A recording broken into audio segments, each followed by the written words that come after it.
Iglesia Cristiana Católica? Respuesta: que el Hijo de Dios, desde el principio hasta el fin del mundo, de todo el género humano, congrega, guarda y protege para sí, por su Espíritu y su palabra, en la unidad de la verdadera fe, una comunidad elegida para la vida eterna, de la cual yo soy un miembro vivo y permaneceré para siempre. Queremos en esta noche ver esta idea de esta comunidad de la cual yo soy un miembro vivo. Lo primero que vamos a ver es esta comunidad, cómo luce, qué es lo que hace, qué es lo que le da su vida, ¿verdad? Lo que la hace vibrante, verdadera. Y después también vamos a mirar a cómo es que yo en lo personal podemos establecer que somos miembros vivos con una fe viva, genuina en esta comunidad. Vamos a comenzar mirando al libro de los Hechos. En el libro de los Hechos, el capítulo 2, nosotros vamos a escuchar aquí en este pasaje cómo es que luce la iglesia. En otras palabras, ¿qué es lo que la iglesia hace? ¿Cuáles son las actividades a las que ella es llamada? Y esto nos va a ayudar a aclarar de qué se trata la comunidad viva, genuina de la fe de los creyentes. Lo tenemos aquí en Hechos capítulo 2.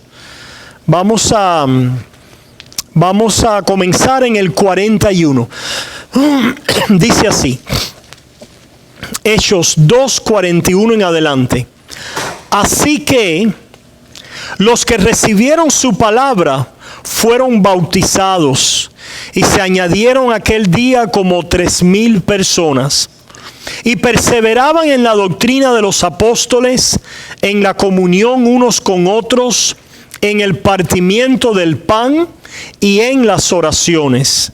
Y sobrevino temor a toda persona, y muchas maravillas y señales eran hechas por los apóstoles.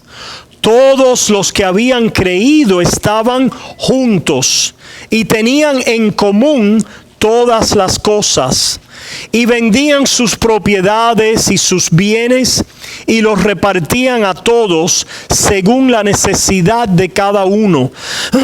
Y perseverando unánimes cada día en el templo y partiendo el pan en las casas, comían juntos con alegría y sencillez de corazón, alabando a Dios y teniendo favor con todo el pueblo. Y el Señor añadía cada día a la iglesia los que habían de ser salvos. Hermanos, aquí nosotros tenemos una descripción de cómo luce la iglesia, de cuáles son las actividades a las que la iglesia es llamada. Si se fijan, dice aquí que perseveraban en la doctrina de los apóstoles.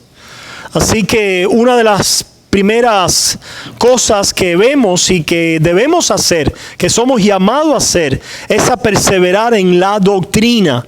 Los apóstoles, que fueron los que nos dejaron las cartas del Nuevo Testamento. Teníamos el Antiguo Testamento primero de la boca de los profetas, y de la boca de los apóstoles se completó todo lo que Dios quería decir a través del Espíritu Santo.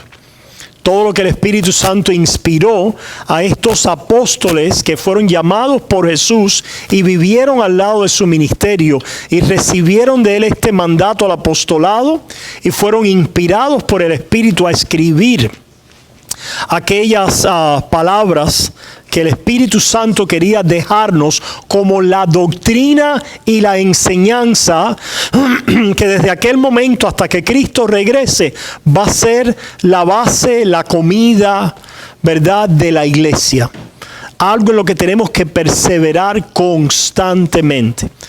¿A qué es llamado a la iglesia? A perseverar en la enseñanza doctrinal. Se fijan, la enseñanza doctrinal. A veces, tristemente, lo que hay en la iglesia es la enseñanza de los hombres. Las ideas de los hombres. Pueden ser buenas ideas, no estamos diciendo que sea, la podemos hablar en un café, entre amigos, podemos tomar buenos consejos, etcétera. Hay cosas que recibimos de diferentes fuentes. Pero lo que estamos hablando aquí es qué es lo que es llamado la iglesia a hacer. Y a veces sustituimos con otras cosas las cosas esenciales, fundamentales y necesarias que somos llamados a hacer. En este caso, la enseñanza doctrinal, la enseñanza que procede sistemáticamente de las Escrituras. ¿Qué más hacían? Dice que en la comunión unos con otros se reunían. Esta enseñanza doctrinal no era simplemente ellos individualmente leyendo la Biblia o estudiando, lo cual debemos hacer, pero si ustedes se fijan, había una lectura, un estudio y una comunión corporativa, como nos dice también el escritor de Hebreos, no dejando de congregarnos como algunos tienen por costumbre. Esto Dios nos los ha mandado a hacer. Es un llamado de lo que es la iglesia, a permanecer en la doctrina, a permanecer en la comunión, en la congregación los unos con los otros. Dice en el partimiento del pan. Tenemos ahí la mesa del Señor. Vimos el bautismo. Dice que los que recibían la palabra se bautizaban. Esto es algo que el Señor nos ha ordenado. Es una ordenanza y un sacramento. Y el partimiento del pan. Es algo que debemos hacer y ser frecuentemente. Y lo podemos hacer cada vez que nos reunamos. Hasta ahora, ¿qué tenemos? Los sacramentos del bautismo y la cena, ¿verdad? Tenemos la palabra, la enseñanza doctrinal, la comunión, congregándonos, y dice también, y en las oraciones. Nos reunimos a orar, a traer nuestras peticiones, a hacerlas conocidas, a orar los unos por los otros, a orar por otros, ¿verdad? Y así permanecer en este espíritu, en esta práctica de la oración. Entonces dice que nos narra la historia que sobrevino temor a toda persona. ¿Por qué? Porque muchas maravillas y señales eran hechas por los apóstoles. Aquí tenemos que hacer un paréntesis. ¿Cuál es el paréntesis? Los apóstoles estaban viviendo todavía en este tiempo. Era un tiempo de transición del ministerio de Cristo o los hechos de Cristo a los hechos del Espíritu Santo a través de los apóstoles. Porque ¿qué sabemos que sucede en hechos? Es derramado el Espíritu Santo. Y los apóstoles entonces son los vehículos, los canales, los comunicadores y los manifestantes de este poder que han recibido de Cristo porque el reino de los cielos ha llegado. Por lo tanto, lo que está pasando en este tiempo de transición del ministerio de Cristo en la tierra al ministerio de los apóstoles es que se va a establecer la iglesia nuevo testamentaria. Y la iglesia nuevo testamentaria se va a establecer sobre la base legítima de lo que Dios ha establecido, que es la doctrina de Cristo y la doctrina de los apóstoles.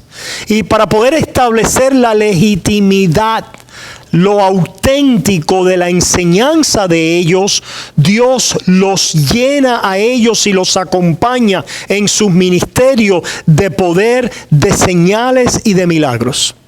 Sabemos qué señales y qué milagros.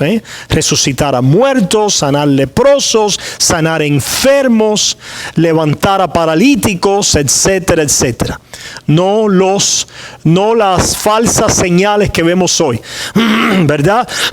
De que se me estiraron un pie, ¿verdad? O que si alguien tenía un dolor y se le quitó el dolor, o si a uno le pusieron un empaste en una muela. Es decir, señales que no podemos a veces ni autentificar, ni ver de una manera, ¿verdad?, bien clara que se ha hecho una señal y un milagro. ¿Por qué? Porque en realidad lo que está pasando es mucha manipulación hoy. Decimos que Dios no puede hacer hoy milagros. No, Dios puede hacer un milagro cuando Él quiera.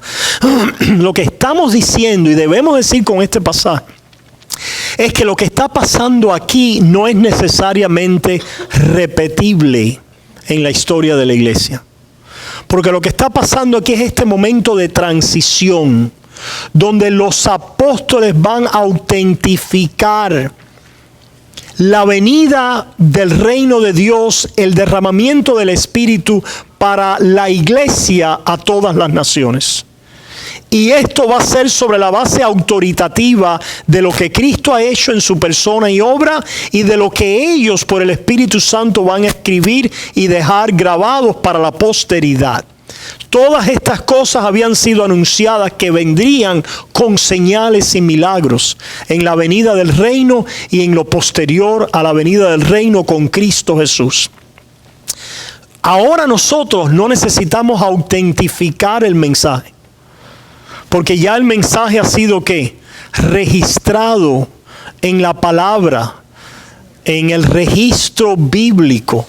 Ahora Dios obra a través de su Espíritu y su palabra. No necesitamos señales y milagros para decir el mensaje es verdadero. Porque el mensaje verdadero del Cristo y los apóstoles fue acompañado por señales y milagros y quedó grabado y registrado en las Escrituras. ¿Se fijan? Es decir, nosotros tenemos las señales y milagros de los apóstoles, los cuales creemos por el testimonio del Espíritu y por la predicación del Evangelio, que este es el mensaje auténtico, fidedigno, verdadero. El Espíritu Santo lo testifica a nuestros corazones y somos entonces afianzados y arraigados sobre la base de la doctrina de los apóstoles. Y que no es poder de Dios. Poder de Dios. Y poder para ellos en este momento específico de una manera muy particular. A propósito, las señales y milagros no son una ocurrencia frecuente en la historia del pueblo de Dios. Hoy en día, como vivimos en un ambiente de señales y milagros, creemos que toda la fe cristiana es el ver señales y milagros. Pero las señales y milagros sucedieron en momentos específicos en la historia del pueblo de Dios con un propósito redentor y manifestador de lo que Dios estaba haciendo y lo que Dios estaba cumpliendo conforme a su promesa. Solo tenemos, por ejemplo, un tiempo de señales y milagros. Es el tiempo de la salida del pueblo de Egipto.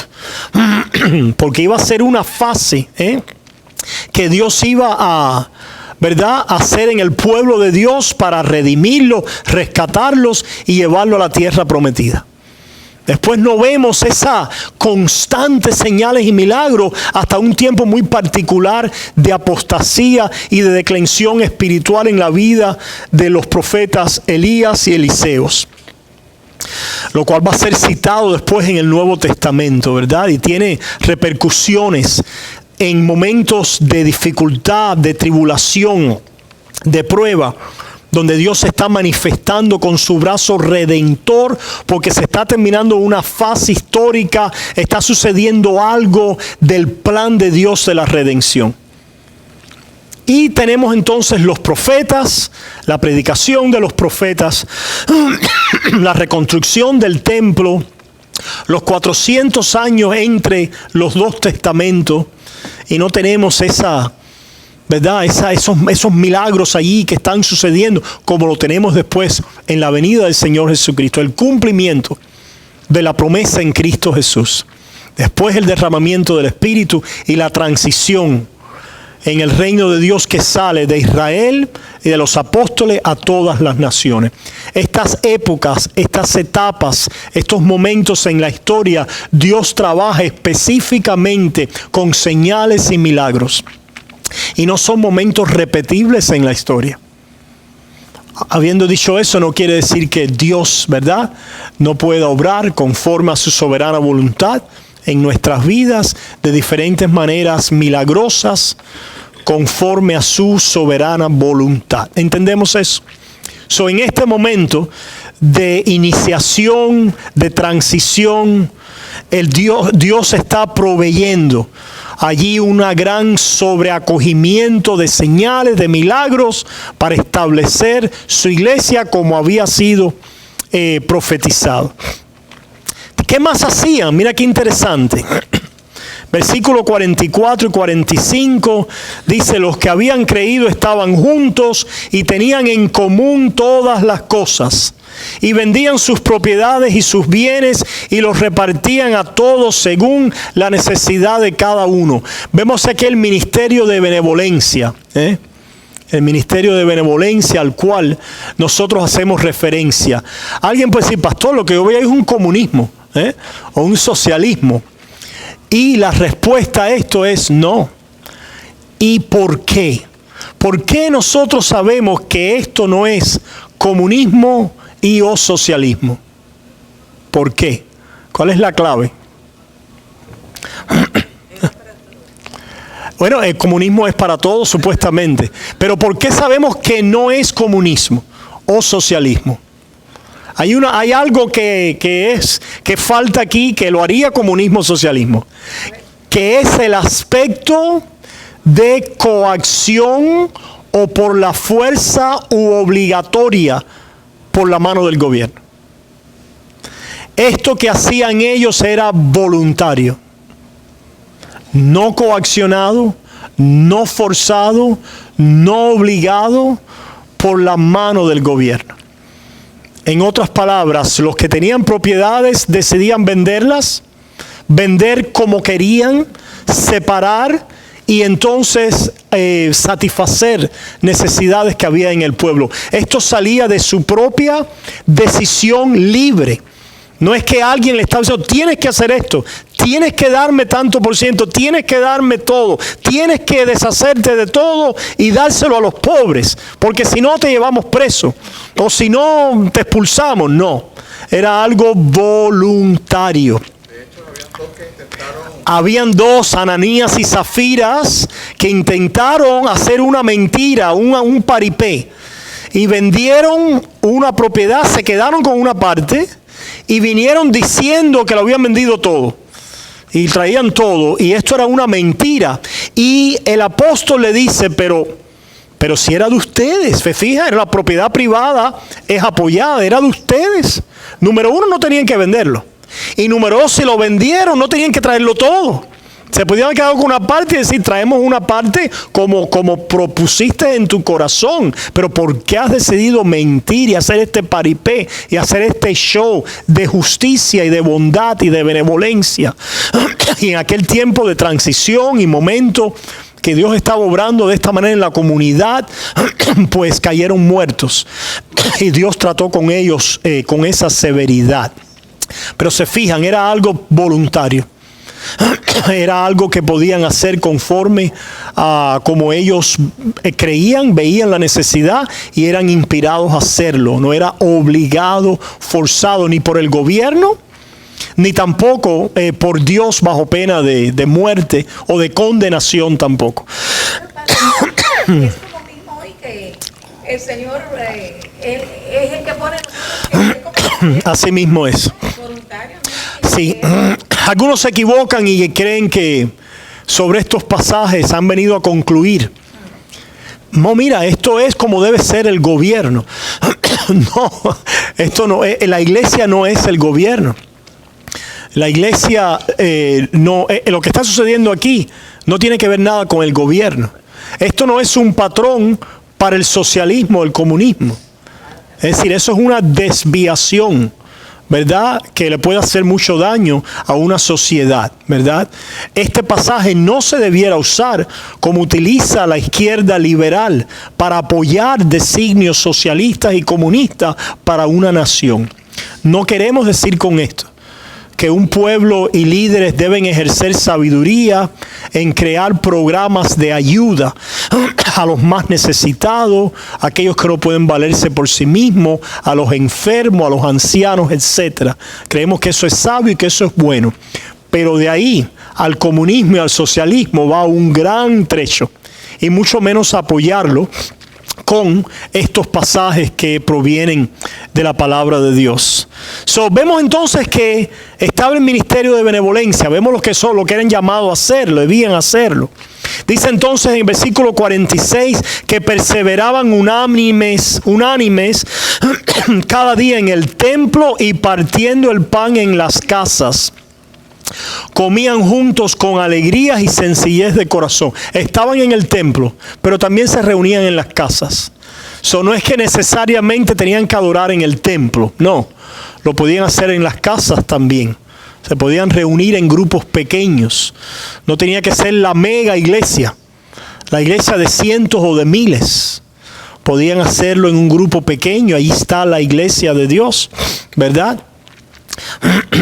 Y dice que entonces el Señor añadía los que habían de ser salvos. ¿Se fijan, hermanos, la sencillez y la simpleza del patrón bíblico para la iglesia? ¿Cuántas cosas nosotros hacemos hoy que no somos llamados a hacer? ¿Cuántas cosas de las cuales queremos depender hoy como iglesia de las cuales no somos llamados a depender? ¿Cuántas cosas hoy están suplantando a las cosas que somos llamados a hacer?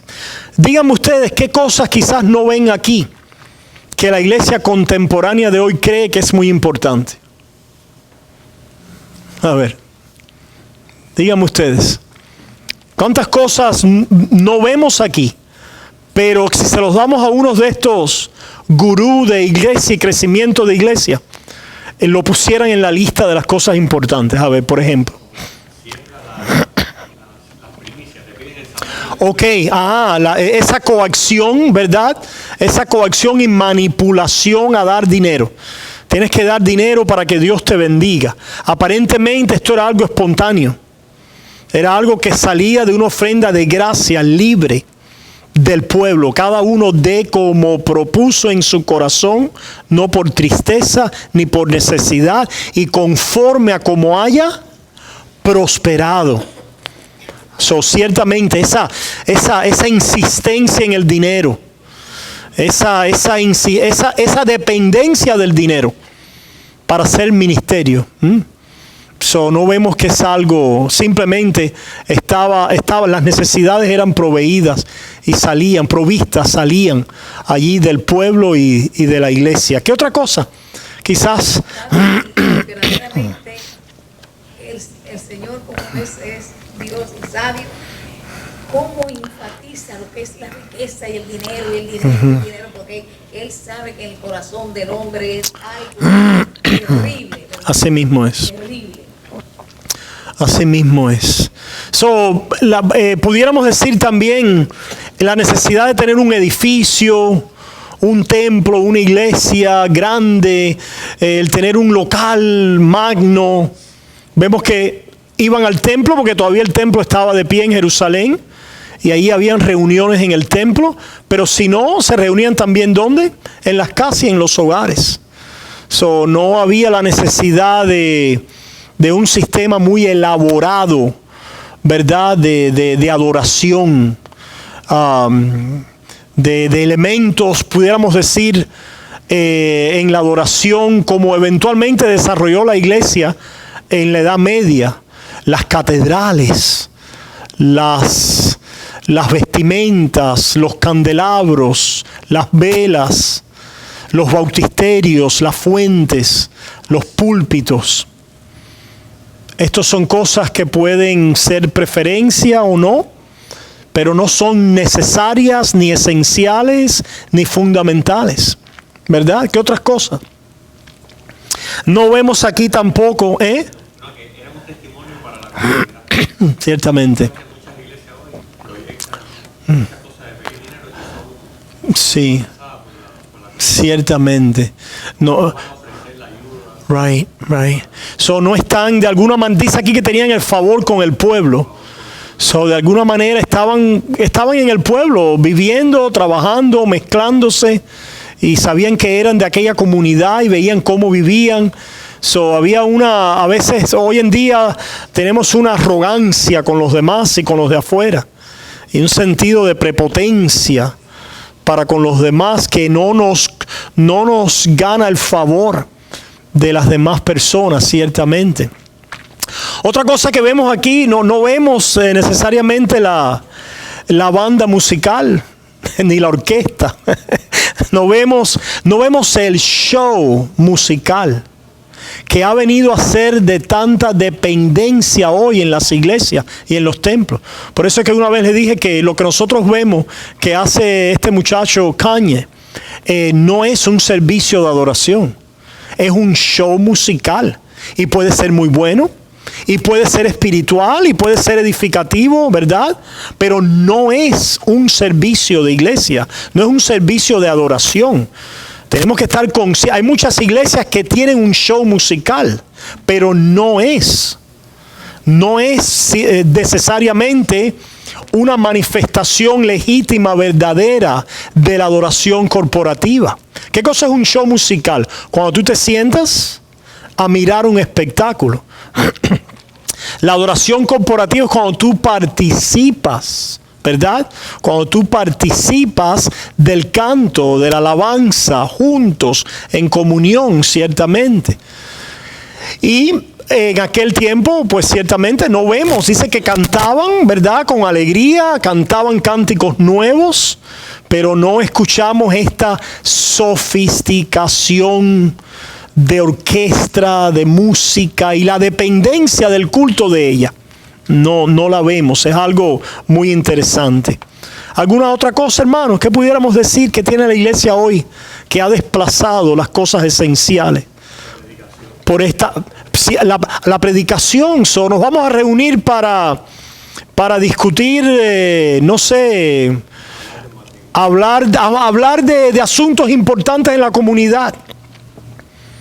Nos vamos a reunir para hablar de asuntos relevantes. Eso no es lo que somos llamados a hacer. Somos llamados a perseverar en la enseñanza doctrinal y bíblica. Vamos a reunirnos para marchar a Washington o para marchar a la calle 8 a protestar tal cosa o aquello. No, eso no es lo que Dios nos ha llamado a hacer, ¿se fijan? Tenemos que estar muy claros, hermano. Dios nos ha dado pautas, guías exactas, limpias, diáfanas, ¿verdad? De qué es lo que hacemos como iglesia, cómo luce la iglesia del Señor.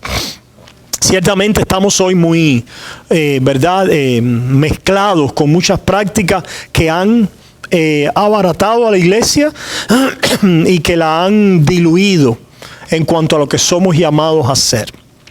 ¿Alguna pregunta en cuanto a esa parte de cómo luce la iglesia? ¿Alguno? La unidad de los líderes.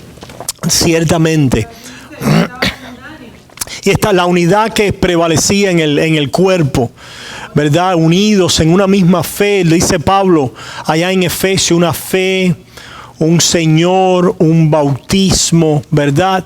Esta unidad en el cuerpo y esta unidad de servicio también. Alguien me preguntó interesantemente, hoy, pastor, ¿qué usted buscaría? Estoy buscando iglesia. ¿Qué usted buscaría en una iglesia? Y bueno, me vienen a la mente tres cosas. Uno, la prioridad de la palabra. La prioridad de la palabra y la claridad de esa palabra cristocéntrica en la gracia de Dios. Número uno. Número dos, la transparencia financiera. Que haya una transparencia en cuanto a las finanzas y qué se hace con ella. Y número tres, la integridad moral de los líderes y de los miembros llamándose a esa vida, ¿verdad? Conforme al digno del llamado del evangelio. No una iglesia perfecta, pero si esas cosas existen, un compromiso con la palabra, una transparencia en el trato de las finanzas y una rendición de cuentas los unos a los otros moral y espiritualmente, hermano, en esa iglesia nos podemos quedar, ¿verdad? No es una iglesia perfecta, hay diferentes grados de crecimiento, madurez, beneficios en diferentes cuerpos, iglesias ciertamente mejores, más maduras que otras, pero si esas tres cosas están presentes, son cosas que de alguna manera salen de aquí también, ¿verdad? Podemos ver que salen de estas cosas que hemos visto. A mí me llama la atención que el Señor es el que añadía. Gracias. El Señor, hay una confianza en que Dios es el que añade a la iglesia. Una dependencia hoy de la iglesia contemporánea posmoderna es nuestros métodos van a hacer crecer la iglesia. En contraposición a lo que la iglesia que está aquí, porque lo que está hablando ahorita de las orquestas, todas esas cosas que llaman, por eso que están llenas esas cosas. ¿Están llenas? Y donde se predica la palabra. Sí, aparentemente como el Señor quiere, ¿verdad? Pero ¿qué lo llenó en aquellos lugares? La música. No el Señor que añadió, sino la música atrajo. El ministerio de jóvenes atrajo. Y la predicación que dan esos pastores diciéndoles cosas que no. Había un pastor que le decía a otros pastores en una de estas iglesias: hay que crear entusiasmo, hay que hacer cosas que creen, que la gente afuera oigan que hay entusiasmo, que está pasando algo, que hay algo nuevo allí para que las personas vengan. ¿Se fijan la dependencia en qué? En los sistemas, en el enfoque humano, en las artimañas de la carne. No, estas son las cosas que Dios nos ha llamado a hacer y el Señor va a añadir a la iglesia. Para algunos se convierte en aburrido porque la carne no apetece las cosas reales y... Este tipo de iglesia ha llevado cosas del mundo, o sea, bailes, canciones. Correcto, que no pertenecen en la iglesia. Amén. Vamos a continuar entonces a mirar el otro aspecto que queremos tocar hoy para terminar. Hemos visto a la iglesia cómo luce la comunidad, ¿verdad? Verdadera. Vamos ahora a personalizarlo, a mirar a una fe genuina y verdadera, de la cual dice la respuesta, de la cual yo soy un miembro vivo. De la cual yo soy un miembro vivo. Uno de los libros donde nosotros podemos mirar para estas evidencias y señales es Primera de Juan, que citamos mucho el domingo pasado. Sé que de una manera para algunos quizás o nueva en la forma en que lo hicimos o controversial, pero queremos hoy poder aclarar algunas cosas con esta idea de que yo soy un miembro vivo de esta iglesia. ¿Cómo es que yo sé que soy un miembro vivo de la iglesia? Ya hemos visto cómo luce la iglesia a manera corporativa en el sentido de lo que ella es llamado a ser. Vamos a ver ahora en el aspecto personal. En Primera de Juan, hermanos, debemos mantener en mente que hay un contexto particular como lo hay en todas las cartas. Tiene aplicación universal y a través de los siglos, por supuesto, y vamos a ver cómo. Pero el contexto es el siguiente. Esta carta de Primera de Juan es una de las cartas que se escribe más, vamos a decir, más antiguas, ¿no? O con más... a finales del primer siglo. Algunas cartas se escribieron más recientes, más pegado al ministerio de Jesús. El evangelista Juan, que escribe el Evangelio de Juan, que era un muchacho en el tiempo de Jesús, que fue el que recostó su cabeza en el pecho de Jesús, es el que queda. ¿Recuerdan cuando Pedro está caminando con Jesús y mire y ve a Juan? Le dice: ¿y este qué? Y Jesús le dice: si yo quiero que él quede, ¿a ti qué? ¿Verdad? Y el anciano Juan quedó. Es el que escribe esta carta y el que escribe Apocalipsis, ¿verdad? Juan, el evangelista ya mayor, ya de más avanzada edad.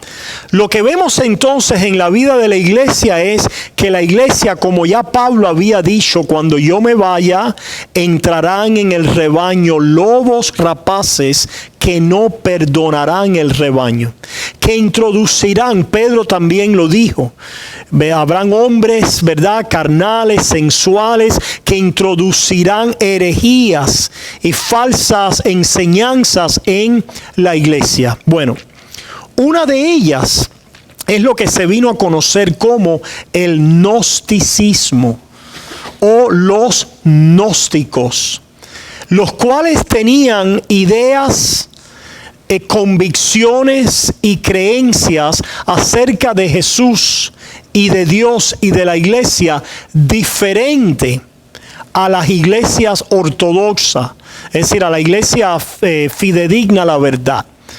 Pero estaban con los cristianos. Y tomó un tiempo, ¿verdad?, para que se pudieran manifestar lo que ellos eran y para poder empezar a poder defenderse la iglesia de adentro de aquellos que estaban en ella, pero estaban corrompiendo a la iglesia y no eran parte de la comunidad genuina y verdadera, y ellos no tenían una fe genuina y verdadera. ¿En qué consistían estas doctrinas de los gnósticos?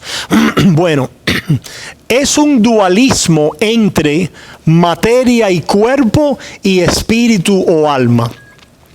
Que lo que es espíritu y alma es bueno, y lo que es materia y cuerpo es malo.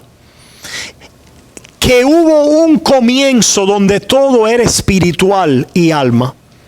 Y allí estaba y moraba el Dios verdadero. Pero de alguna manera ese Dios, hubieron otras entidades espirituales que fueron emanando de ese Dios o de ese principio primero.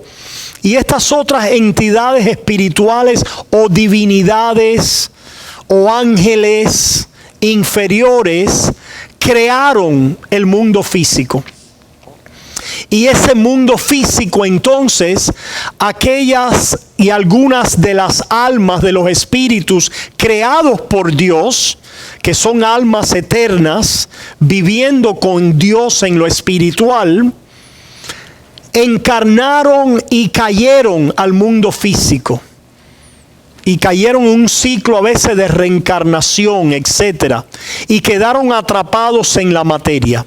Hay variedades de enseñanzas de los gnósticos, pero a grandes rasgos estas eran algunas de las ideas más prevalentes. Por lo tanto, lo que se necesitaba era aquel alma que tenía por existencia o por preexistencia una chispa de divinidad que ha quedado atrapada en lo material. Necesitamos venir a la conciencia de esa chispa de divinidad que hay en nosotros, y entonces poder, a través de ciertos conocimientos, gnosis quiere decir conocimiento, a través de ciertas claves, de ciertas enseñanzas secretas, poder elevarnos para poder dejar atrás la materia y un día poder volver, retornar a nuestra unión con ese uno, con ese Dios eterno, con esa entidad espiritual pura que es solo espíritu.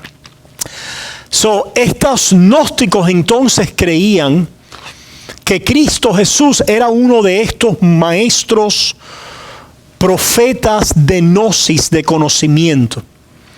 Y Él no se había encarnado, simplemente había venido de lo alto a poder promulgar y a poder entregarle a algunos otros hombres escogidos la gnosis, el conocimiento y la clave de esta situación espiritual y de esta chispa divina que mora en nosotros, para entonces poder decírselo a otros y ver cuáles son los escogidos que van a poder transmitir el mensaje.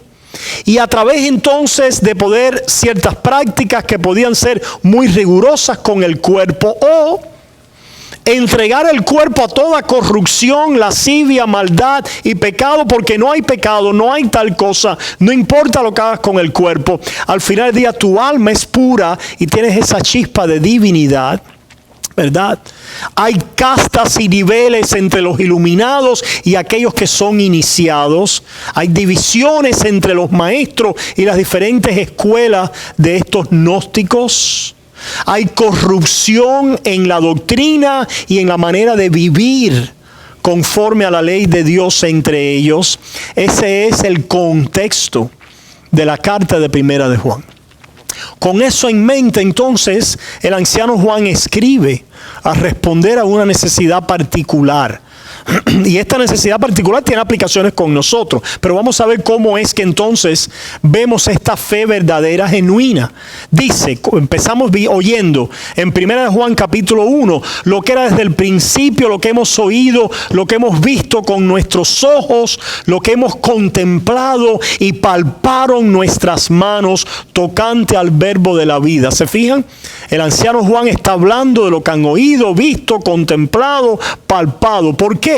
Porque los gnósticos no creían que Cristo había venido en carne, sino que parecía que tenía un cuerpo, pero era como un fantasma, como un espíritu.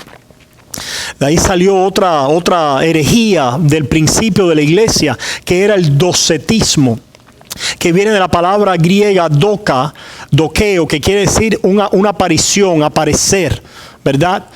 Aparecer algo, pero no es como algo fantasmal, un espíritu.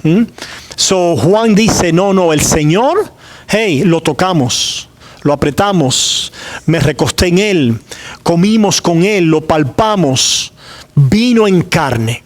La encarnación era algo que los gnósticos incipientes no afirmaban y no creían.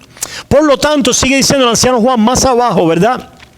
Más abajo sigue, en el versículo 3, lo que hemos visto y oído, esto os anunciamos, para que también vosotros tengáis comunión con nosotros. ¿Cómo es esta comunión?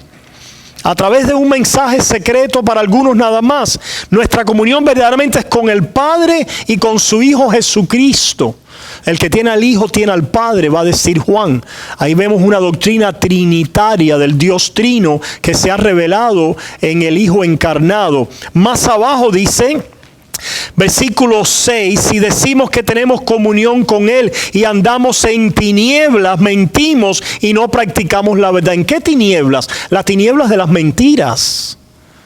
Las tinieblas de la mentira doctrinal, de la enseñanza corrupta, de aquellos que decían que Cristo había venido y no en carne.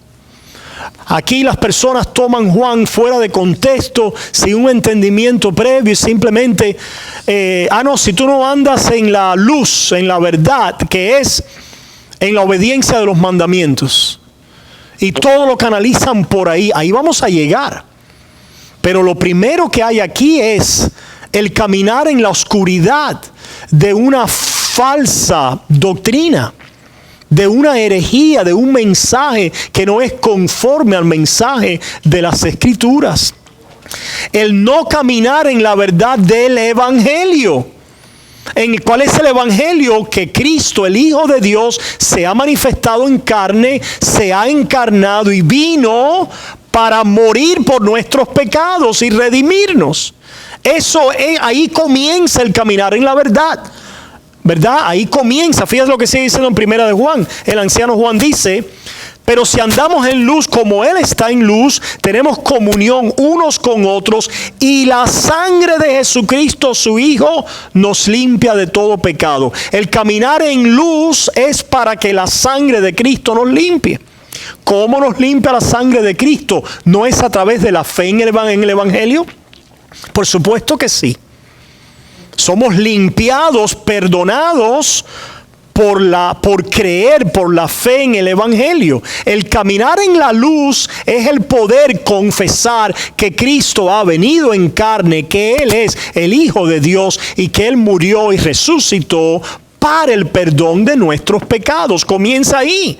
Los gnósticos no tienen, ni afirman, ni confiesan esta verdad. Si nosotros confesamos esta verdad, pues entonces dice, tenemos comunión.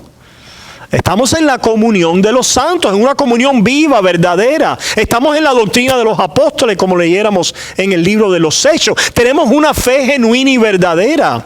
Porque dice, si decimos que no tenemos pecado. ¿Quién decía que no tenemos pecado? Los gnósticos. Tenemos una chispa de divinidad, tenemos adentro, ¿verdad?, la divinidad. No importa lo que hagamos con el cuerpo. El cuerpo es inconsecuente. Si decimos que no tenemos pecado, una vez más Juan está previniendo, anticipando, defendiendo de esta herejía. Nos engañamos a nosotros mismos y la verdad no está en nosotros. Si confesamos nuestros pecados, Él es fiel y justo para perdonar nuestros pecados y limpiarnos de toda maldad. ¿Cómo conocemos que estamos en la verdad con una fe genuina y verdadera? Primero que hemos conocido y creído en ¿quién? En Cristo Jesús, su Hijo, para el perdón de nuestros pecados. ¿No es así? Es lo que diríamos, es lo que dijimos el domingo pasado. Allí comienza Primera de Juan, caramba. Comienza allí con la manifestación de la verdad, con la confesión de que soy un pecador y la confianza y la convicción y la persuasión de que en Cristo Jesús hay perdón para mis pecados. Es lo que dice: si decimos que no hemos pecado, versículo 10, le hacemos a Él mentiroso y su palabra no está en nosotros. Nos damos cuenta que no hemos recibido su palabra porque no hemos recibido su evangelio. Capítulo 2, hijitos míos, estas cosas os escribo para que no pequéis. Ciertamente hay un llamado a no pecar, hay un llamado a una vida de santidad que los gnósticos no compartían. O simplemente tenían un rigor ascético en el cuerpo, pero en realidad era bajo diferentes convicciones de que no tenían que ver con la santidad y el llamado a vivir en obediencia como resultado de la fe y de ser hijos de Dios. Estas cosas os escribo para que no pequéis, pero si alguno hubiere pecado, y si alguno hubiere pecado, ¿alguno ha pecado aquí? Todos. Todos. A veces las personas se asombran cuando yo digo eso, como si yo estoy dando licencia para pecar. No, yo no te estoy dando licencia para pecar. Tú estabas pecando ya muy bien antes de que yo supuestamente te diera licencia. Es decir, tú no tienes que oír la verdad del evangelio para decir que de alguna manera, porque yo diga que el evangelio es para pecadores y para aquellos que pecan todos los días y para aquellos que fallamos de una manera regular y constante de cumplir los mandamientos de Dios, que eso es licencia para el pecado. No, tu carne es la que te está llevando a pecar. La palabra de Dios te llama a no pecar. Ese es el llamado de la vida cristiana. Pero si pecamos, como es la realidad entre los hombres, y los hombres que son hijos de Dios continúan pecando, abogado tenemos para con el Padre, a Jesucristo el justo. Y Él es la propiciación por nuestros pecados. Los gnósticos no conocían ni afirmaban esto de la propiciación por pecados, la satisfacción, la justificación en Cristo Jesús. No, esa no era la verdad de ellos. Por lo tanto, estaban en tinieblas. No confesaban la fe verdadera en Cristo Jesús. No confesaban sus pecados. Por lo tanto, así comienza Juan a describir lo que es una fe que genuina y verdadera. De ahí entonces vamos y continúa Juan diciendo otras cosas que también son importantes. Primera de Juan capítulo 2, 3 y 5 al 5 dice: en esto sabemos que nosotros le conocemos si guardamos sus mandamientos. Hasta ahora, ¿cuáles han sido los mandamientos que se han mencionado?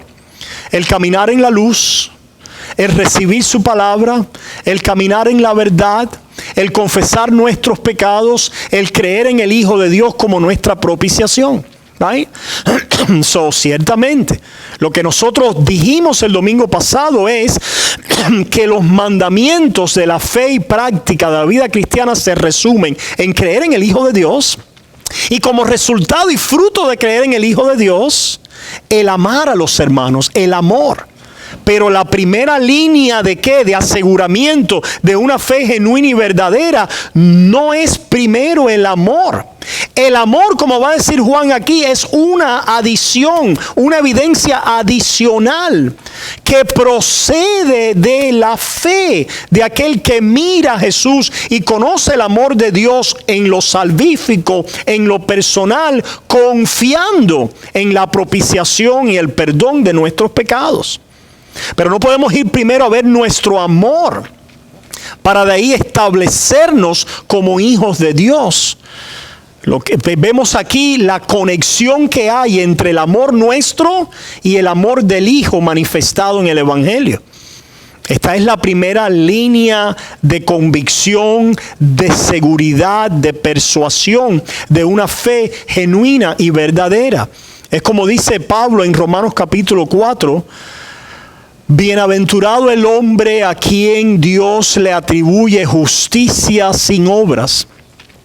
Yo quisiera preguntarle a alguien, ¿verdad?, que simplemente va a asegurarse de su fe sobre la base de su obediencia, si él afirma o conoce la bienaventuranza del perdón y la justicia sin obras.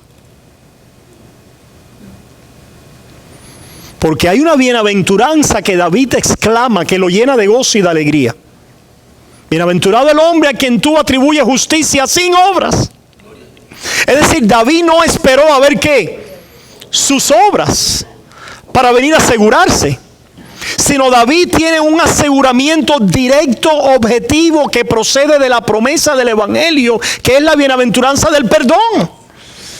Bienaventurado el hombre a quien tú perdonas, no inculpas de iniquidad, aunque lo merezco, aunque mis obras me debieran llevar a la condenación y al juicio. Pero hay una bendición que llena el corazón, la mente, la convicción del Hijo de Dios por el Espíritu Santo, que nos conocemos perdonados por la sangre de Cristo Jesús a nuestro favor, y justificados por la vida, ¿verdad?, la obra y la resurrección de nuestro Señor para nuestra justificación. Habiendo dicho eso, hablamos ahora también del amor, ciertamente. El énfasis del mensaje del domingo no es para decir que el amor no tiene ningún lugar en la vida cristiana, por favor. Yo espero que no nos malinterpreten, como algunos son tan prestos y rápidos para hacerlo. Ciertamente, ¿verdad? El amor entonces procede de aquel que ha recibido el amor del Padre en Cristo Jesús. Y tenemos entonces el llamado a amar. Y venimos entonces a conocer en la comunidad ese amor.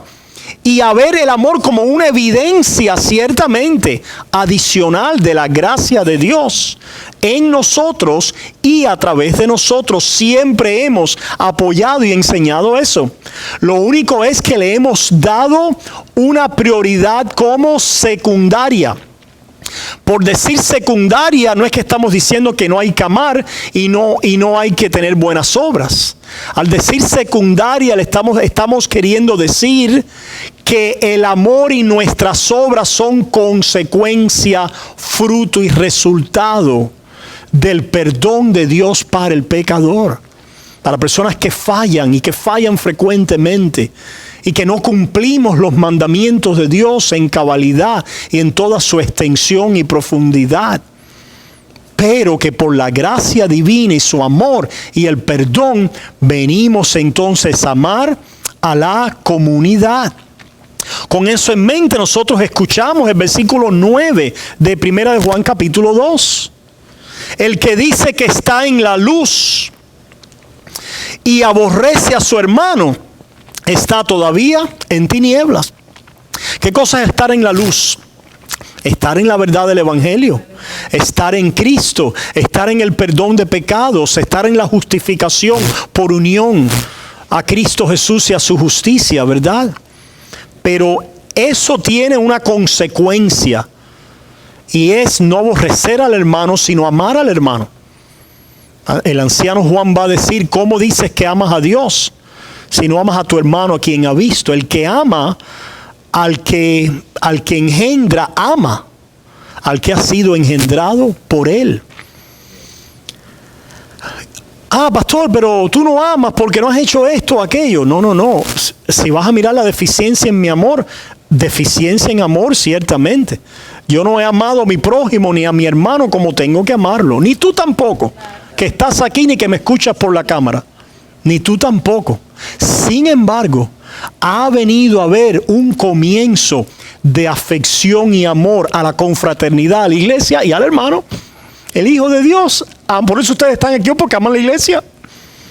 Podemos tener dificultades, a veces contienda, a veces conflictos los unos con los otros, como estaban ahí. Ruego a Evodia y a Síntique que se reconcilien, le decía Pablo.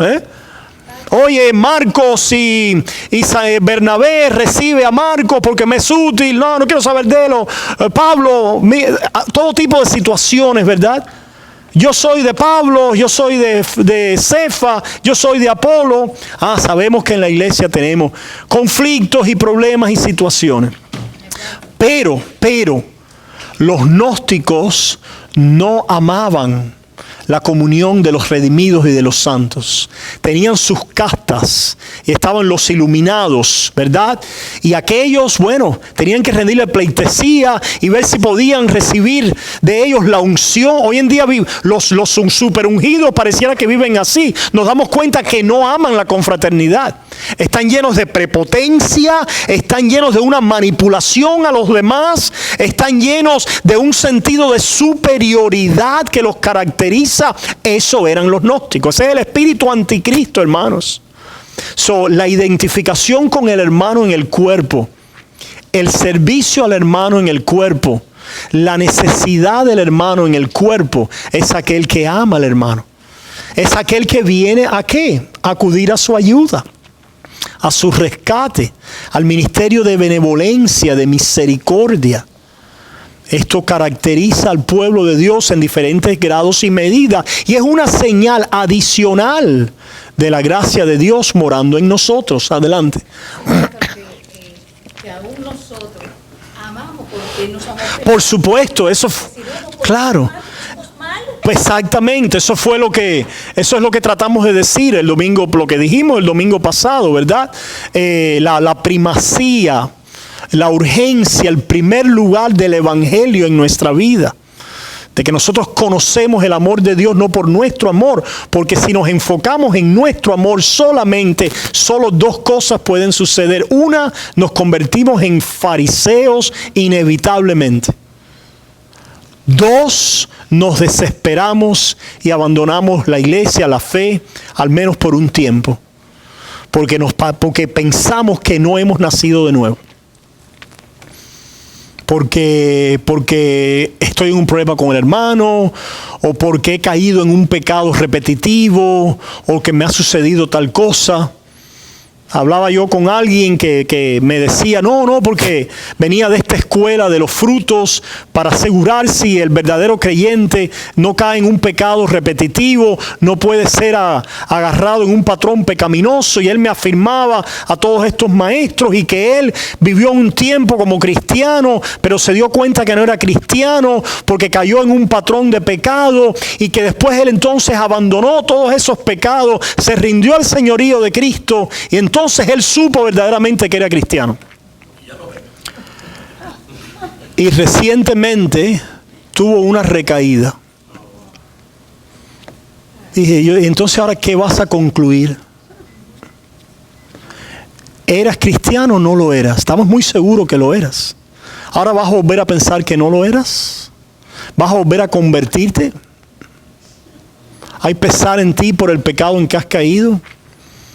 ¿Puedes ver a un Salvador que te rescata aún de esta caída otra vez?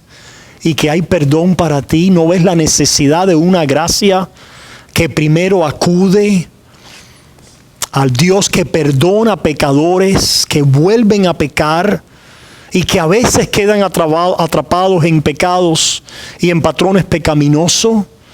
Y que pecamos todos los días de diferentes maneras, en pensamiento, en palabra y en acción. No estamos diciendo con esto lo que dice Primera de Juan 3, por ejemplo. Lo que dice Primera de Juan 3, versículo 8. El que practica el pecado es del diablo. Ok, ¿qué concluyen algunos aquí erróneamente? No, tú estás en un patrón pecaminoso, tú eres del diablo. Tú no has nacido de nuevo. Tú llevas en esa situación ya por tiempo. Oye, mira a ver, porque examina de tu fe. No creo que tú eres un hijo de Dios. No, el hijo de Dios no practica el pecado. Mira, el hijo de Dios ya no peca. Tú pecas todos los días. Pero ¿cómo es eso? El hijo de Dios es el que practica el pecado del diablo. Mira, lo dice ahí clarito. Hermanos, la práctica del pecado que está siendo tratada aquí es aquel que no ve su pecado, no confiesa su pecado, nunca jamás tiene ninguna compulsión acerca de su pecado. Toda su vida es una práctica del pecado. No es aquel que cae en pecado, no es aquel que puede ser atrapado en un pecado como le puede pasar al cristiano, no es aquel que lucha con su debilidad, no es aquel que es arrastrado muchas veces por la carne y todos los días en diferentes maneras se levantan los deseos pecaminosos y pecamos en pensamiento, en palabra, en acción, en comisión, pero está la lucha porque el Espíritu Santo nos ha ganado, está la confesión de pecado, está la confianza en la sangre de Cristo. Para estas personas y para el que está siendo descrito aquí es anticristo, es antiverdad, es antievangelio, es incrédulo. Es practicante del pecado porque no tiene la simiente de Dios viviendo en él. No ven el pecado nada malo. El pecado no es pecado. No le va en nada el pecado, hermanos. Esos eran los gnósticos. Esos son quizás algunos hoy. Puede haber aplicación para algunos en la iglesia, que quizás de labios dicen esto, aquello, pero viven una doble vida, porque en lo secreto, donde dice David, me has hecho entender sabiduría, ellos no han entendido la sabiduría del perdón de los pecados, la convicción del Espíritu Santo de aquello que no es conforme a la ley de Dios y la persuasión de la gracia divina para un pecador. No lo tienen, es verdad. Eso es una evidencia, ¿verdad? De una fe genuina y verdadera. Como ya dijimos, esa convicción que nos lleva a movernos a Jesús para el perdón de nuestros pecados, lo cual nos renueva una vez más a el querer de hacer la voluntad de Dios. ¿Quién es el que practica el pecado? El que vive todos los días planeando cómo salirse con las suyas en el pecado, ¿verdad? Es aquel que simplemente vive para pecar. Vive para pecar. No es aquel que peca y dice, caramba, como que padre, como quisiera yo no caer más en este pecado. Señor, que me libraras de esta debilidad. Señor, que ya esto no me atormentara. Que esta inclinación, que este deseo, o que este pensamiento, o que este patrón, o que esta adicción, Señor, ya no estuviera en mi vida. Esta inclinación, esta atracción. Se fijan, ese es el Hijo de Dios. Ha nacido de nuevo, afirmamos la regeneración a través de la fe, el cambio, el Espíritu Santo morando en nuestras vidas, son frutos de la fe. Pero cuando nosotros solo podemos acudir, ¿a qué? A los frutos, a la obediencia, a los mandamientos, a la obediencia de la ley, simplemente para asegurarnos ahí. Yo me pregunto si has conocido la bienaventuranza de aquel a quien Dios le imputa justicia sin las obras. Sin las obras.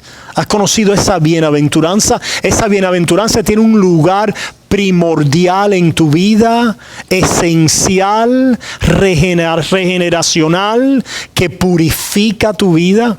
Porque eso es lo que purifica tu vida, es lo que va a decir Juan en 1 Juan capítulo 3, versículo 1. Mirad cuál amor nos ha dado el Padre para que seamos llamados hijos de Dios. ¿Se fijan?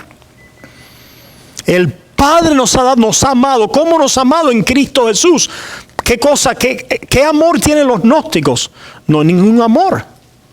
Esta chispa de divinidad, esta preexistencia espiritual, esta comunión con un ser que a veces es hasta, no sé, el uno. Esto se combinaba con un cierto platonismo y un neoplatonismo. El uno, ese ser, ese logos, de lo que hablaban los griegos, pero que no necesariamente es el Padre. El Padre que eternamente ha engendrado al Hijo, que siempre ha estado a la diestra de Dios, el Espíritu Santo que proviene del Padre y del Hijo, a través del cual, por la verdad y la luz, ha sido iluminado nuestro entendimiento para creer el amor que el Padre nos ha mostrado en Cristo Jesús a través de la bienaventuranza de aquel a quien Dios atribuye justicia sin las obras. Mirar cuál amor nos ha dado el Padre. De ahí entonces afirmamos el resto también, ¿verdad? Los mandamientos, el que ama a su hermano. Versículo 23 de 1 Juan 3, que hablamos de esto como el resumen, y ya terminamos con esto. Y este es su mandamiento, que creamos en el nombre de su Hijo Jesucristo y nos amemos unos a otros como nos lo ha mandado. Hermanos, estas son, ¿verdad?, en el correcto orden, prioridad y manifestación, las evidencias de una fe genuina y verdadera en la comunidad genuina y verdadera de fe que es la iglesia, el cuerpo de Cristo. Vamos a dejarlo ahí. ¿Alguna pregunta en esta noche?